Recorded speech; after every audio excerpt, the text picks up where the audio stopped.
Cosplay World, we are back, and we're gonna have a quick look at this long sword. It's like 6 feet long. It's so long. So if you're looking for a kind of big sword, this isn't like those big bulky berserk swords kind of scenario, but a big long sword, this is for you.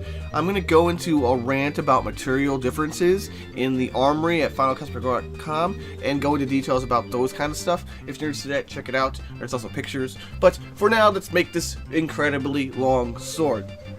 So, my material of choice is going to be, in this case, a bit of hardboard. You can also use MDF. I use them interchangeably a lot of cases.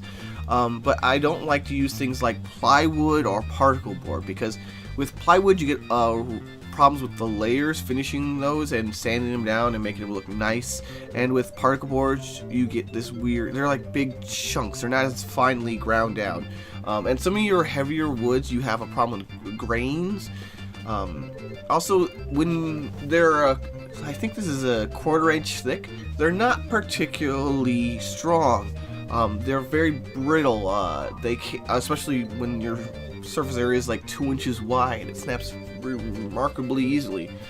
With MDF and hardboard, there's enough resin in there, it makes it flexible, makes it wobbly, and then that allows you to kind of take those convention hits, and so you don't end up remaking your sword a billion times. It's not invincible, obviously, but it's a good choice for materials, in my personal opinion. I don't know if you want to make one out of like actual metal, but then you run into convention rules, and that's a whole different thing to worry about. So, the entire length of it is cut from a, I believe, 8x4, one of those big old sheets. That's just so that we don't have a bunch of parts to stick together, and it makes for generally better structural integrity if it's all one piece. We're gonna layer a bit over the handle, obviously there, the entire piece is one big old chunk of wood, except for the details you'll see here.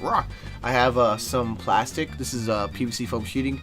It's just what I use to add the detail on top. You can use kind of whatever you want. It's decoration. It doesn't really serve any structural purpose.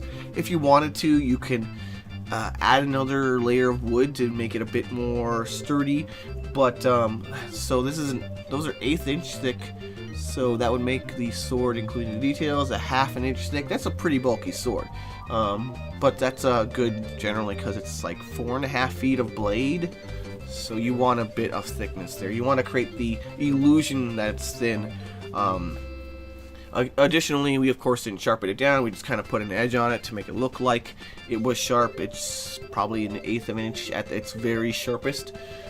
Just a little trick there to make it look like we have honed the edge, but we want to make sure we maintain con rules. We don't hurt people. We don't actually like damage our own props and things like that.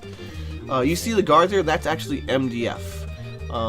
That's the other kind of particle resin wood thing. Hardboard is the darker color wood there. The last thing to do is kind of paint it up. Oh yeah, the guard, or sorry, the handle is just a bit of pleather wrapped around the wood there. It's really simple actually.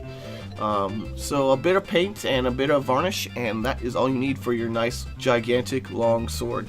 Hope you guys enjoyed. Next time we're gonna make some goggles from Back to the Future. Good times to all. Wah! Over at finalcosplaycore.com, there are hundreds of tutorials, pictures, walkthroughs, all that awesome cosplay goodness. Hope you check it out. Good times to all. Rah!